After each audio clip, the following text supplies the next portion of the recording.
Hello student, I am doctor Anuban Shival और आज का जो ऑनलाइन लेक्चर का हमारा टॉपिक है वो है equations reducible to exact form. ये जो टॉपिक है वो हम अर्लियर ऑनलाइन लेक्चर्स में भी डिस्कस कर चुके हैं। तो इस टॉपिक का ये एंडिंग लेक्चर है और इस लेक्चर में हम लोग जो रिमेनिंग रूल्स हैं किसी भी एक नॉन एग्जैक्ट डिफरेंशियल इक्वेशन को एग्जैक्ट में चेंज करने के लिए उसका लास्ट कुछ जो रिमेनिंग रूल है वो डिस्कस करेंगे। और साथ में हम फर्स्ट ऑर्डर और फर्स्ट डिग्री की डिफरेंशियल इक्वेशन जो हमारा चैप्टर था उसका एक बार रिवीजन भी करेंगे। तो सबसे पहले हम स्टार्ट करते हैं कि इसके जो रिमेनिंग रूल्स हैं वो किस तरीके के हैं। तो अर्लियर जो लेक्चर था उसके अंदर मैंने रूल 1 और रूल 2 आपको बताया। इन रूल के तहत हम क्या करते हैं कि अगर कुछ सेट टाइप की हमारे पास में फर्स्ट ऑर्डर फर्स्ट डिग्री की डिफरेंशियल इक्वेशन होती है तो हम उसमें थोड़ा सा मॉडिफिकेशन करके थोड़ा कैलकुलेशन करके हम उससे आईएफ निकालते हैं और आईएफ को हमारी जो नॉन एग्जैक्ट डिफरेंशियल इक्वेशन है उससे मल्टीप्लाई करके हम लोग उसको एग्जैक्ट में कन्वर्ट करते हैं। तो रूल फर्स्ट और रूल 2 के अंदर हमने अनदर टाइप का आईएफ निकालने का प्रोसीजर देखा था। अब हम यहाँ रूल 3 डिस्कस कर रहे हैं। अब रूल 3 के अंदर देखिए, अगर हमारे पास में कोई फर्स्ट ऑर्डर फर्स्ट डिग्री की डिफरेंशियल इक्वेशन दे रखी है और इस तरीके का वैल्यू अगर हम निकालें इस इक्वेशन से m और n का हम y और x के सापेक्ष डिफरेंशिएशन करके उनका सब्ट्रैक्शन करें और 1/n का जो भी एक्सप्रेशन है उससे इसको मल्टीप्लाई करें, तो अगर आने वाला जो भी रिजल्ट है जो भी एक्सप्रेशन है वो हमारा x का फंक्शन है या समथिंग कोई कांस्टेंट है, तो इस सिचुएशन में हमारा इंटीग्रेटिंग फैक्टर जो है वो क्या होगा, सिंपल जो भी आपका बचेगा यहाँ पे फंक्शन ऑफ x बचेगा या कोई कांस्टेंट बचेगा उसको हमें क्या करना है, इंटीग्रेट करना है e की पावर में। तो अगर हमारे पास में कोई फर्स्ट ऑर्डर फर्स्ट डिग्री की डिफरेंशियल इक्वेशन जो कि एग्जैक्ट नहीं है तो उसको एग्जैक्ट में चेंज करने के लिए जो इंटीग्रेटिंग फैक्टर निकालने का प्रोसीजर है वो कुछ इस तरीके का होगा, जिसमें सबसे पहले हमें इस एक्सप्रेशन से क्या करना होगा, fx या k निकालना होगा और उसका इंटीग्रेशन करके हम इंटीग्रेटिंग फैक्टर निकालेंगे। तो इन रूल्स को अच्छे से समझने के लिए हम इनके साथ के साथ एग्जाम्पल करते हैं ताकि ये रूल्स जो हैं वो हमें क्लियर हो जाए और हम लोग ये क्लियर कर सकें कि किस तरीके की नॉन एग्जैक्ट डिफरेंशियल इक्वेशन में हम ये रूल अप्लाई करके उसको एग्जैक्ट बना सकते हैं। तो यहाँ मैंने एक एग्जांपल लिया है। इस एग्जांपल में देखिए, एक हमारे पास में फर्स्ट ऑर्डर फर्स्ट डिग्री की डिफरेंशियल इक्वेशन है और जिसका फॉर्म जो है वो mdx प्लस ndy जो हमारे स्टैंडर्ड फॉर्म है उसमें दे रखा है। तो यहाँ से कंपैरिजन करके हम m और n की वैल्यू निकाल लेंगे। m और n की वैल्यू निकालने के बाद में हमने del m upon del y किया, del n upon del x की वैल्यू निकाली और इजीली हम देख सकते हैं कि ये दोनों एक्सप्रेशन जो है वो बराबर नहीं है। इसका मतलब हमारी जो इक्वेशन है वो एग्जैक्ट फॉर्म में नहीं है। तो हमारा टास्क क्या है कि ये जो नॉन एग्जैक्ट डिफरेंशियल इक्वेशन है इसको हमें एग्जैक्ट में कन्वर्ट करना है और एग्जैक्ट में कन्वर्ट करने का तरीका हमारे पास में क्या होता है कि हमें इंटीग्रेटिंग फैक्टर निकालना है। तो हम किस तरीके से निकालेंगे, अब इस वाली डिफरेंशियल इक्वेशन में इंटीग्रेटिंग फैक्टर निकालने का तरीका जो हमने चूज़ किया है वो क्या है कि हम del m upon del y के एक्सप्रेशन में से del n upon del x का एक्सप्रेशन जो है वो लेस कर देंगे। हमने यहाँ पे लेस किया, लेस करने के बाद में हमारे पास में कुछ ये क्वांटिटी बची x माइनस 2ay। अगर हम इसको थोड़ा सा मतलब देखें तो x माइनस 2ay का जो एक्सप्रेशन है वो हमें कुछ कुछ n के अंदर भी दिखाई दे रहा है। तो यहाँ पर हम क्या करेंगे, 1/n से, जैसा कि हमारा ऊपर प्रोसीजर दिया हुआ है कि इस एक्सप्रेशन को अगर हम 1/n से मल्टीप्लाई कर दें तो यहाँ पर हमने इस एक्सप्रेशन को 1/n से अगर मल्टीप्लाई किया तो लास्ट में रिमेनिंग जो रिजल्ट है वो हमारे पास में क्या बचा, 1/x बच गया, जो कि क्या है, एक फंक्शन ऑफ x है। अब ये 1/x बच गया, इससे हम इंटीग्रेटिंग फैक्टर कैसे निकालेंगे, सिंपल, हमें इसका इंटीग्रेशन करना है x के रिस्पेक्ट में और उसको e की पावर में रखना है। तो e की पावर इंटीग्रेशन ऑफ हमारा 1/x और विद रिस्पेक्ट टू dx हमने ले लिया और 1/x का जो इंटीग्रेशन है वो हमारे पास में क्या होता है, log x होता है, e और log nt होते हैं। तो यहाँ पर हमारे पास में सिंपल जो है वो क्या बच जाएगा, x बच जाएगा। अब यहाँ ध्यान रखना है कि 1/n से मल्टीप्लाई कर रहे हैं तो यहाँ पर जो रिज़ल्ट आएगा वो x की फॉर्म में आना चाहिए और आगे जो रूल है उसके अंदर हम 1/m से मल्टीप्लाई करते हैं तो रिमेनिंग रिजल्ट जो है वो y की फॉर्म में आता है। तो उनका इंटीग्रेशन भी y की फॉर्म में होता है। यहाँ x का रिजल्ट आ रहा है तो इंटीग्रेशन x की फॉर्म में हम कर रहे हैं। अब हमारे पास आई एफ मिलने के बाद में नेक्स्ट हमारा टास्क क्या होता है कि इस आई एफ को जो हमारी नॉन एग्जैक्ट इक्वेशन है उससे हम क्या करते हैं, मल्टीप्लाई करते हैं। तो सिंपल हमने क्या किया, इस आई एफ को इक्वेशन 1 इसको हमने नाम दिया है, इससे हम इसको मल्टीप्लाई कर देंगे। मल्टीप्लाई करने के बाद में हमने देखा कि जो हमारी इक्वेशन है, ये जो इक्वेशन है इसे हमें सिंपली क्या करना है, एक्स से क्या करना है, मल्टीप्लाई करना है। तो एक्स से जैसे ही हम इसको मल्टीप्लाई करेंगे तो यहाँ पे हमें दिखेगा एक्स को जैसे अंदर मल्टीप्लाई किया 3x² Y minus 2ay² x, ये इस फॉर्म में आ जाएगा। और यहाँ पर हम x से मल्टीप्लाई करेंगे तो ये बन जाएगा x³ माइनस 2axy dy। अब यहाँ हम कंपेयर करेंगे m और n की वैल्यू निकालेंगे, del m upon del y, del n upon del x निकालेंगे। तो हम इजीली देख सकते हैं कि del m upon del y का एक्सप्रेशन जो है वो del n upon del x की एक्सप्रेशन के बराबर है। इसका मतलब जो इक्वेशन हमारी नॉन एग्जैक्ट फॉर्म में थी वो अब जो है एग्जैक्ट फॉर्म में क्या हो चुकी है, रिड्यूस हो चुकी है। और जो भी हमने एग्जैक्ट फॉर्म में जो भी डिफरेंशियल इक्वेशन होती है उसको सॉल्व करने का हमने एक पर्टिकुलर प्रोसीजर पढ़ा है, तो उसी प्रोसीजर से हम ये जो एग्जैक्ट फॉर्म में हमारे पास में डिफरेंशियल इक्वेशन आई है उसको सॉल्व कर सकते हैं। नेक्स्ट जो रूल है वो हमारे पास में दिया हुआ है, अगर आपके पास फर्स्ट डिग्री फर्स्ट ऑर्डर की डिफरेंशियल इक्वेशन है तो उससे एक्सप्रेशन निकाल के अगर हम इस फॉर्मेट में रखें और उसके बाद में हमारे पास में रिजल्ट अगर y की फॉर्म में निकल के आ रहा है या कोई कांस्टेंट है, तो इस एक्सप्रेशन के लिए हमारा आई एफ जो है वो क्या हो जाएगा, e की पावर fy dy, या अगर k कोई कांस्टेंट निकल के आ रहा है तो e की पावर k डॉट dy। यहाँ ध्यान रखना है जिस का एक्सप्रेशन फ्री हो रहा है उसी के रिस्पेक्ट में हम क्या कर रहे हैं, इंटीग्रेशन कर रहे हैं। और ये भी ध्यान रखना है कि 1/m से यहाँ हम क्या कर रहे हैं, मल्टीप्लाई कर रहे हैं। जब हम 1/m से मल्टीप्लाई करते हैं तो फंक्शन हमारा y का निकल के आना चाहिए, जब अपन 1/n से मल्टीप्लाई करते हैं तो हमारा फंक्शन x का निकल के आना चाहिए। और जिसका भी फंक्शन हमारे पास में आएगा उसी के रिस्पेक्ट में हमें क्या करना है, इंटीग्रेशन करना है। तो यहाँ पर हमने आई एफ जो है वो देखा कि इस एक्सप्रेशन के लिए आई एफ जो है वो इस तरीके से निकालते हैं।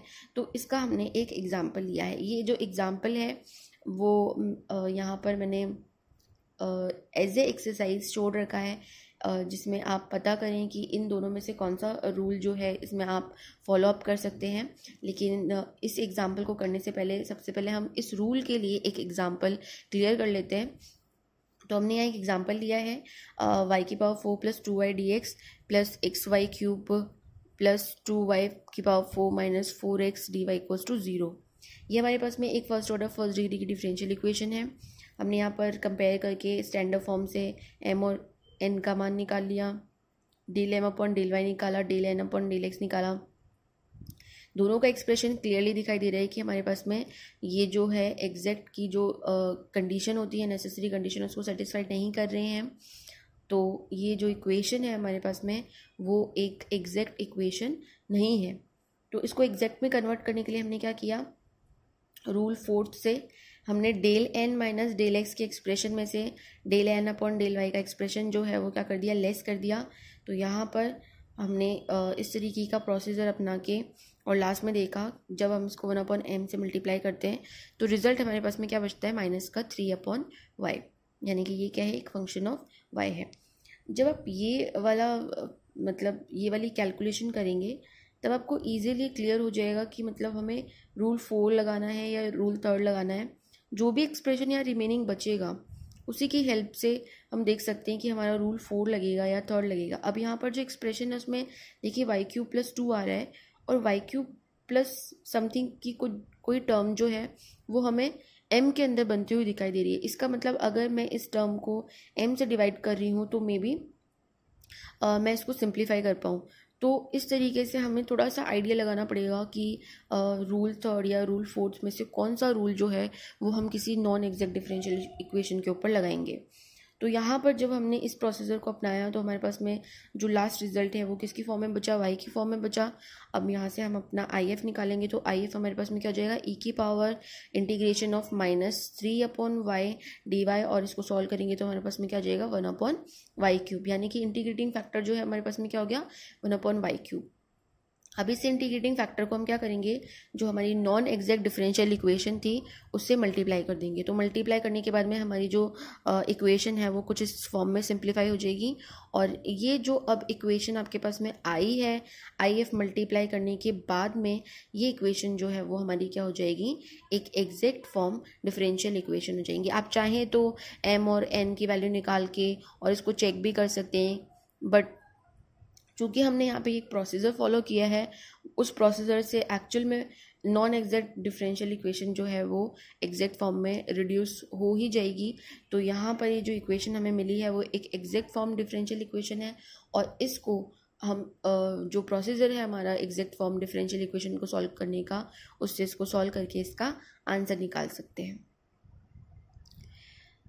अब हम differential equation of first order और फर्स्ट डिग्री का एक बार रिवीजन कर लेते हैं।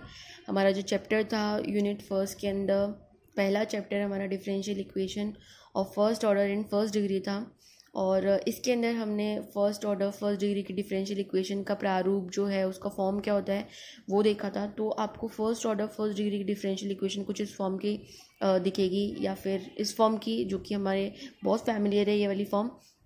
तो किसी भी फॉर्म में आपको हमारी डिफरेंशियल इक्वेशन दिखाई दे सकती है। तो इस तरीके की जो इक्वेशन होती है वो हमारे पास में क्या होती है, फर्स्ट ऑर्डर फर्स्ट डिग्री की डिफरेंशियल इक्वेशन होती है। डिग्री और ऑर्डर की डेफिनेशन जो है वो मैं अर्लियर ऑनलाइन लेक्चर के अंदर पहले ही क्लियर कर चुकी हूँ।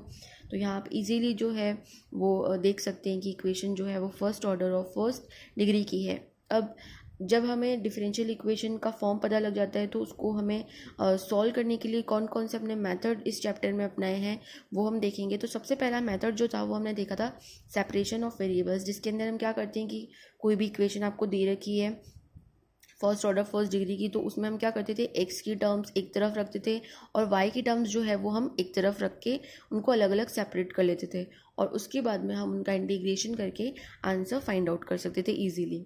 तो सेपरेशन ऑफ वेरिएबल में हम चरों का पृथक्करण करते हैं। और नेक्स्ट जो मेथड था हमारे पास में होमोजीनियस फॉर्म था, यानी कि अगर आपकी जो डिफरेंशियल इक्वेशन है वो होमोजीनियस फॉर्म में दे रखी है, यानी कि जिसमें एक्स और वाई की जो घातें हैं वो पूरी इक्वेशन में अगर समान है, तो हमारी जो इक्वेशन होती है वो क्या होती है, होमोजीनियस फॉर्म में होती है। और उस इक्वेशन को सॉल्व करने का एक पर्टिकुलर हमारे पास में प्रोसीजर होता है, किस तरीके से हम एक होमोजीनियस इक्वेशन को सॉल्व करते हैं।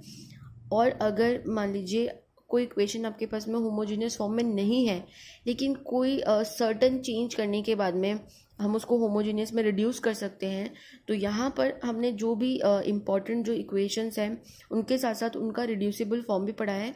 तो एक जो इक्वेशन है होमोजीनियस फॉर्म में है उसको सॉल्व करने का एक पर्टिकुलर प्रोसीजर हमें दिया हुआ है। लेकिन मान लीजिए कोई इक्वेशन होमोजीनियस फॉर्म में नहीं है, तो हम उसे क्या कर सकते हैं, होमोजीनियस फॉर्म में रिड्यूस करके जो प्रोसीजर होमोजीनियस इक्वेशन को सॉल्व करने का होता है उसी प्रोसीजर से उस इक्वेशन को क्या कर सकते हैं, सॉल्व कर सकते हैं। तो यहाँ पर जो इक्वेशन होमोजीनियस फॉर्म में नहीं होती है उनमें हम कुछ सब्स्टिट्यूशन करके या कुछ कंसिडरेशन करके हम उस इक्वेशन को क्या करते थे, होमोजीनियस इक्वेशन में होमोजीनियस फॉर्म में चेंज करते थे, और उसके बाद में जो होमोजीनियस इक्वेशन को सॉल्व करने का प्रोसीजर होता था उससे इसका सॉल्यूशन निकाल सकते थे। तो जैसे होमोजीनियस फॉर्म के साथ साथ उसका एक रिड्यूसिबल फॉर्म का भी एक टॉपिक था। नेक्स्ट जो टॉपिक था उसके अंदर हमने लीनियर डिफरेंशियल इक्वेशन पढ़ी।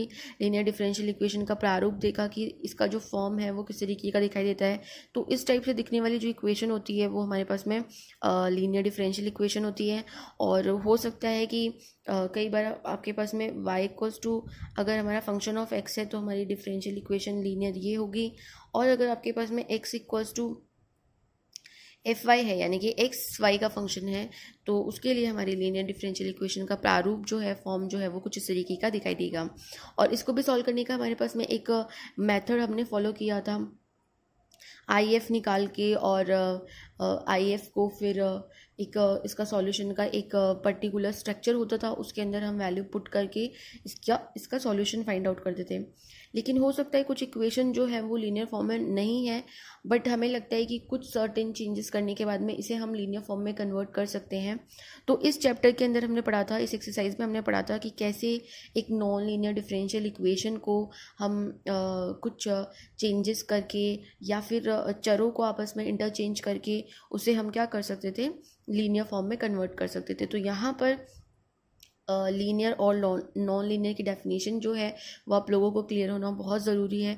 तो ये भी मैं अपने अर्लियर ऑनलाइन लेक्चर में बता चुकी हूँ कि लीनियर डिफरेंशियल इक्वेशन कौन सी होती है और नॉन लीनियर डिफरेंशियल इक्वेशन कौन सी होती है। तो एक बार अगर आपको ये डेफिनेशन क्लियर नहीं है तो आप वहाँ से डेफिनेशन क्लियर कर सकते हैं और उसके बाद में ये चेक कर सकते हैं कि हमारी इक्वेशन जो है वो लीनियर है या नॉन लीनियर है। अगर वो नॉन लीनियर है तो उसको हम कुछ सर्टेन चेंज करके क्या लीनियर फॉर्म में कन्वर्ट कर सकते हैं या नहीं। तो इन दो एक्सरसाइजेज में हमने लीनियर डिफरेंशियल इक्वेशन और नॉन लीनियर डिफरेंशियल इक्वेशन जिन्हें हम लीनियर फॉर्म में रिड्यूस कर सकते हैं उनके बारे में पढ़ा।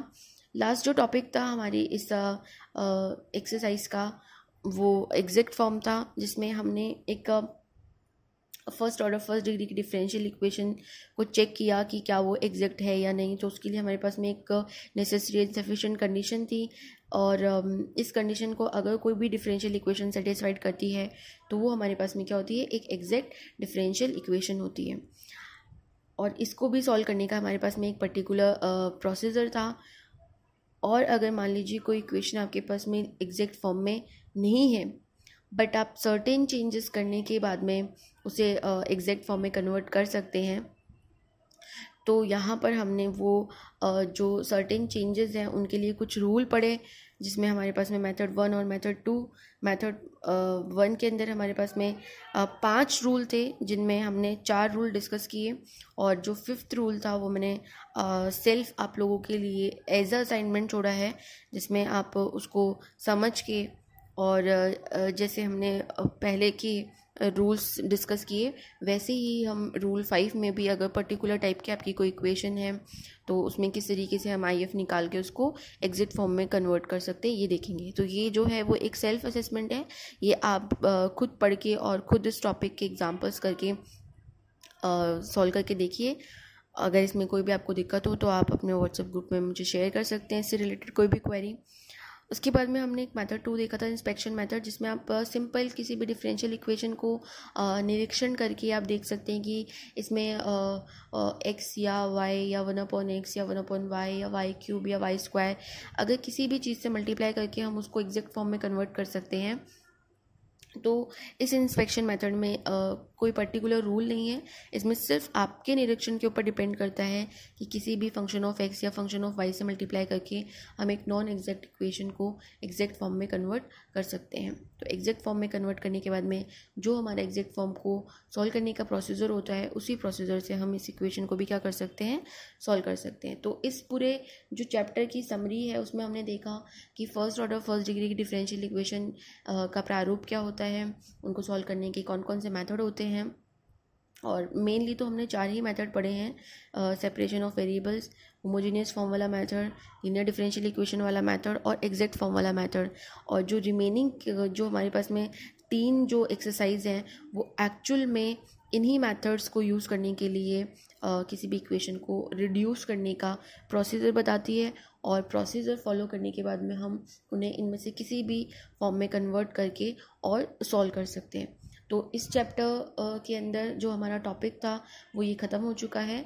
अब जो नेक्स्ट यूनिट फर्स्ट का जो नेक्स्ट चैप्टर है उसके अंदर हम डील करेंगे कि हमारी इक्वेशन जो है वो फर्स्ट ऑर्डर की तो है लेकिन फर्स्ट डिग्री की अगर नहीं हो तो ऐसे डिफरेंशियल इक्वेशन को हम किस तरीके से सॉल्व करते हैं।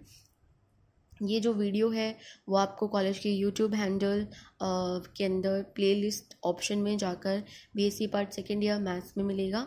तो इस वीडियो से रिगार्डिंग अगर आपकी कोई भी क्वेरी है तो आप कमेंट बॉक्स में डालकर क्वेरी जो है वो पूछ सकते हैं। Thank you.